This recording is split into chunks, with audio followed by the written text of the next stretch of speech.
2023 so far has been a whirlwind.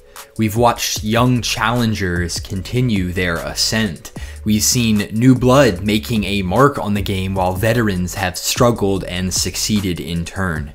We've crowned new silver champions and elite champions and a brand new major champion.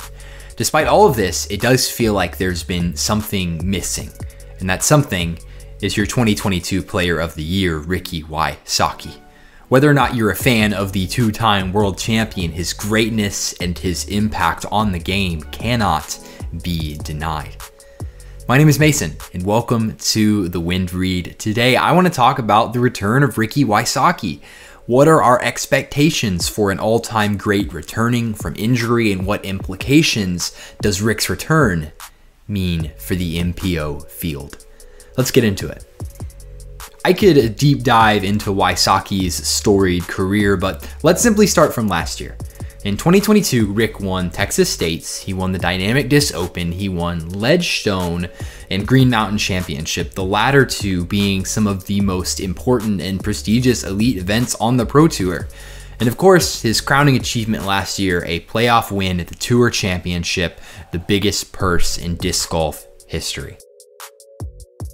There was a lot of talk last year, and subtle shots were exchanged between Paul McBeth and Ricky Wysocki about what's more important: consistency throughout the year or success on the biggest stages. Unsurprisingly, Ricky, whose consistency was unmatched in 2022, argued for the former, while McBeth, with another world championship under his belt, argued for the latter. No matter what side of this debate you're on, when the dust settled in 2022, Ricky Wysocki was without a doubt the Player of the Year. He was a consistent threat in every tournament he played, winning on a wide variety of course types, from the open plains of Kansas to the narrow woods of Northwood Black, winning not in a single string of events, but each of his wins coming in different sections of the season. Ricky finished 2022 third in birdie percentage, second in park percentage, and of surprise to no one, first in scramble percentage. Ricky Wysocki's ability to save strokes from dire situations is unmatched year after year after year. Outside of Anthony Barella in pre-injury Eagle, I think there's barely anyone on the Pro Tour with more combined distance, forehand, and backhand that Ricky Wysocki has. His overstable flex game is one of the best in the world. Top that all off with a clutch and consistent putting stroke, and Ricky Wysocki is as well-rounded as it possibly gets. Outside of a major title, Ricky's 2022 lacked nothing. In modern disc golf, with exponentially increasing parity at the top of MPO, winning multiple events is without a doubt a mark of greatness. Ricky spent much of the year ranked number one in the world. I and many others were interested in seeing how Rick's impressive 2022 would translate into this year.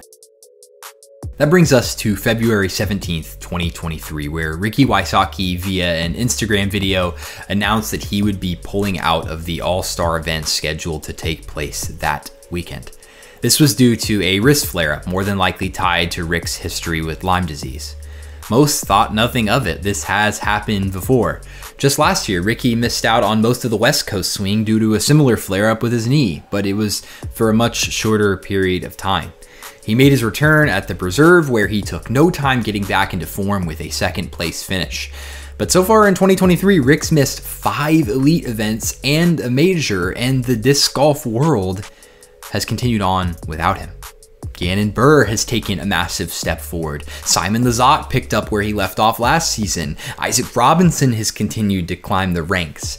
And of course, Calvin Heimberg has filled the void that Ricky left and has found his stride and taken his deserved place as the number one ranked disc golfer on the planet. All the while, Ricky's been on the sidelines, but not for long.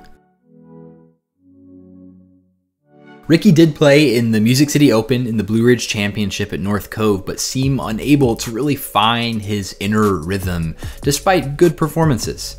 He made his big return though to competitive play at the Beaver State Fling this weekend, where he finished tied for 11th, throwing the disc incredibly well as usual, finishing second in the field in parked percentage. Rick's struggles though came on the putting green, where he shot 79% from C1X. This is, I think, a bit uncharacteristic, but I think it's just a symptom of rust. I'd be more concerned if Ricky's throwing was hindered, but that does not seem to be the case. If and when Rick can get his putting back on track, there's nothing he cannot do. So what exactly does the future and the rest of the season hold for Ricky Wysocki? Well, of course, this is all assuming that he stays healthy and injury-free, which I certainly hope he does. The top of the MPO division does not look the same without him there. Ricky, in my opinion, plays a really important part in competitive disc golf history. While the top of MPO is being overrun with new and emerging talent, Ricky represents the era just before this one, where he emerged in the early 2010s as one of the game's best, and he continues to carry that mantle to this day. So while another Player of the Year run might be out of the question at this point, maybe, I think it's plain to see that Rick will pick up right where he left off. I predict at least 2 tournament wins to close out the season for Ricky and many more podiums alongside. He has one of the most complete skill sets in disc golf, and with his wealth of experience to match, there's no reason he can't continue what he began last year. The one lingering question though for me concerns a major title. It has been almost 6 years since Ricky Wysocki has won a major. This is back when many of the names we know today were playing in the junior division. In his back and forth with Macbeth, Ricky downplayed the importance of major titles, instead favoring consistency. You could see his passion and his emotion on full display at Worlds last year when things just slipped through his grasp. He can downplay the majors, but Ricky certainly wants one. Undeniably so. This takes me forward in time to September 3rd, 2023. On that day, around the onset of evening in the gorgeous Green Mountains, a subset of the Great Appalachians, there, among the high meadows, a new disc golf world champion will be crowned. It is no secret that Ricky Wysocki has a history of excellence in the Green Mountains. Over the last decade, in the last 10 events that Rick's played at Smuggler's Notch, he left with a first place trophy a stunning 5 times. If he returns fully to form, there's no way that Wysocki is not a favorite this year to turn a 2x to a 3x and ending a playoff drought gone on far too long. You cannot talk about the biggest names in MPO and leave Ricky Wysocki out of the conversation. But he has been out of the conversation, sidelined with injury until now. I hope above all else that he returns to true form and stays as healthy as possible. As the pressure of the season continues to build towards the majors and the playoff events, I want to see the best of the best playing their best. And having Ricky back in the conversation, win or lose, pushes the MPO division to greater and greater heights. I cannot wait to see Saki Bomb fully back in action. As always, thank you so much for joining me here on The Wind Read. Until the next one.